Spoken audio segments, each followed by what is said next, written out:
$400,000 sounds like enough. Say it out loud. 400,000. For most people, that number sounds like the finish line, the one you spend 40 years trying to reach. It sounds like safety. It sounds like you made it. Ellen thought so too.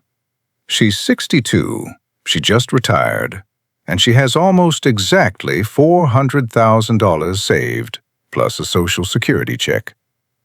By every number anyone ever quoted her, she's fine. So when she sat down her first month to actually run the math, she expected it to confirm what the big number already told her, that she was safe. It didn't. Not because she did anything wrong, and not because $400,000 isn't real money. It is. But retirement doesn't spend a number. It spends a month. And the moment Ellen turned that big, safe-sounding total into an actual month of rent and groceries and bills, the numbers started to look different.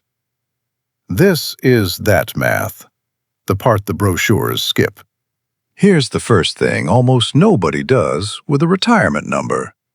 They never turn it into a month. $400,000 sitting in an account feels like a wall of safety. But you don't buy groceries with the wall.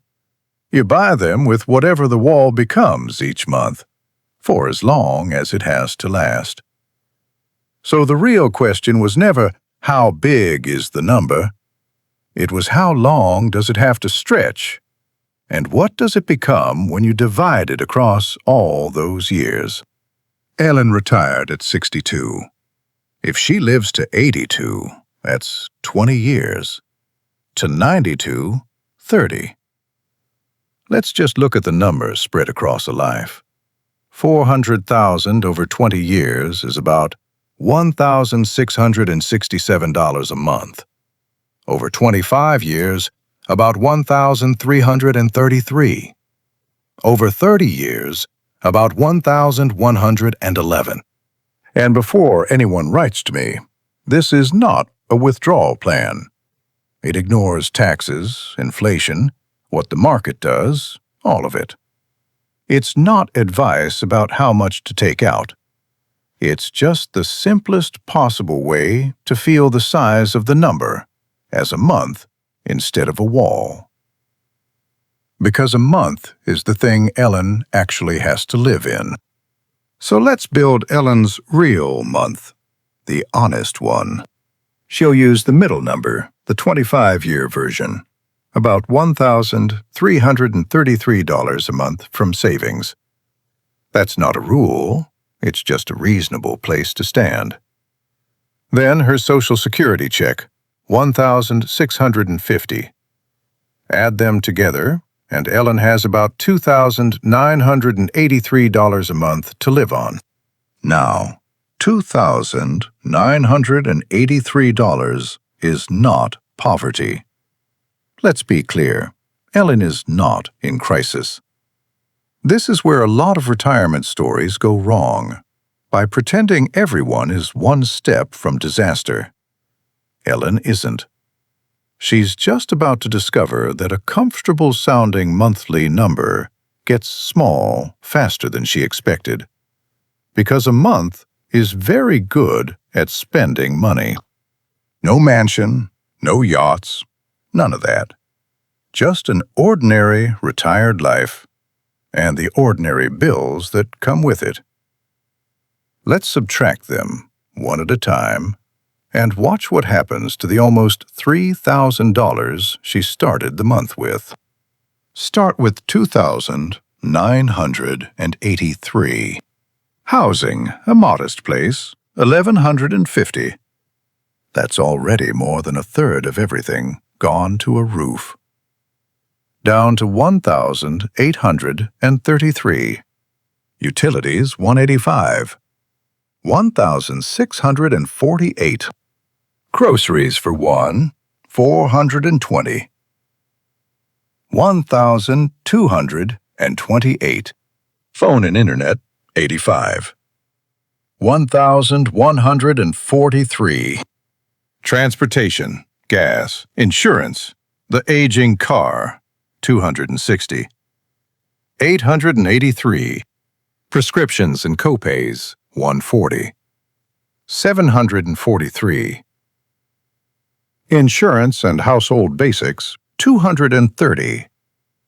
That leaves $513. $513. That's what's left of Ellen's month, out of a $400,000 retirement. And notice, this is a good month.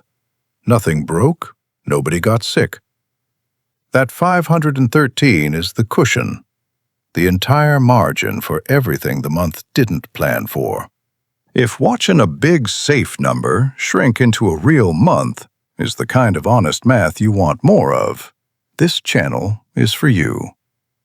Joy Per Dollar tells honest retirement money stories. No yachts, no panic, no tax tricks.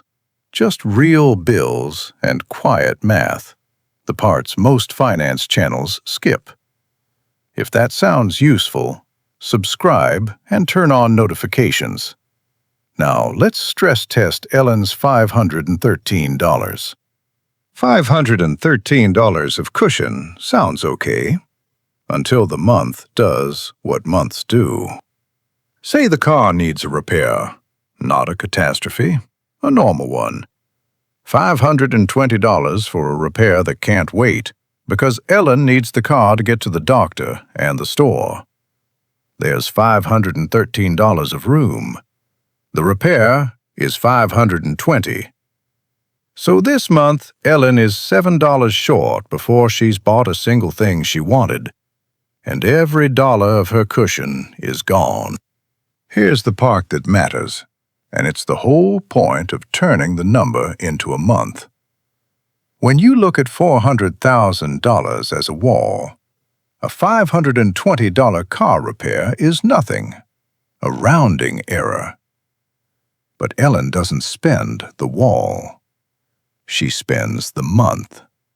And in the month, that ordinary repair took everything she had left, and a little more. The big number didn't protect her from the small bill, because the big number was never really available all at once. It was only ever available 1 month at a time. That's the quiet truth about a $400,000 retirement. The money didn't disappear. Ellen still has most of it. It just stopped looking like $400,000 the moment the month started spending it.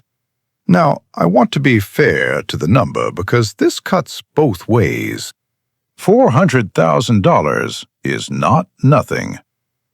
It's the difference between Ellen having a $500 cushion and having none, which is the difference between a hard month and a frightening one.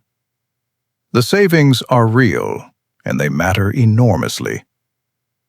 This isn't a story about how saving is pointless. Saving is what gave Ellen a cushion at all.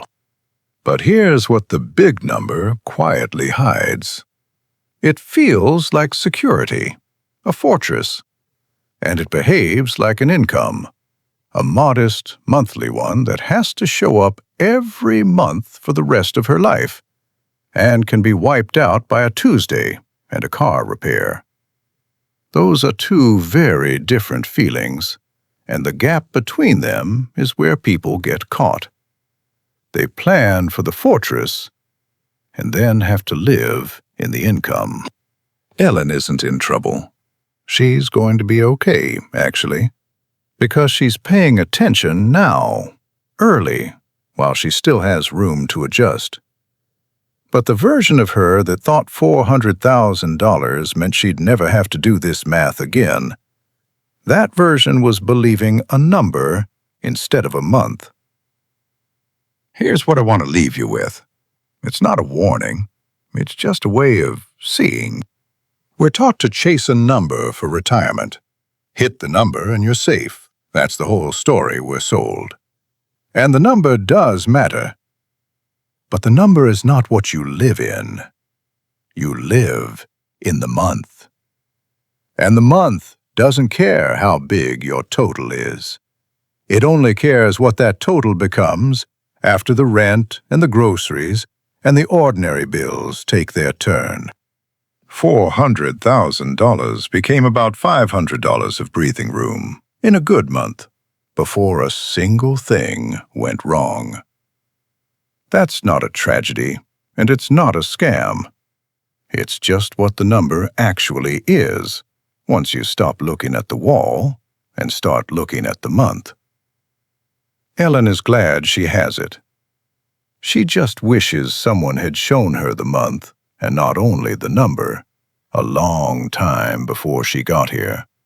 So here's my question, and I read every one. You've probably got a number in your head, the one that's supposed to mean you're safe. Have you ever turned it into a month? Taken the total, divided it across the years, added your check, and subtracted a real month of bills? Do that quiet math down in the comments. Not to scare yourself, to meet the actual number, the monthly one, before it meets you.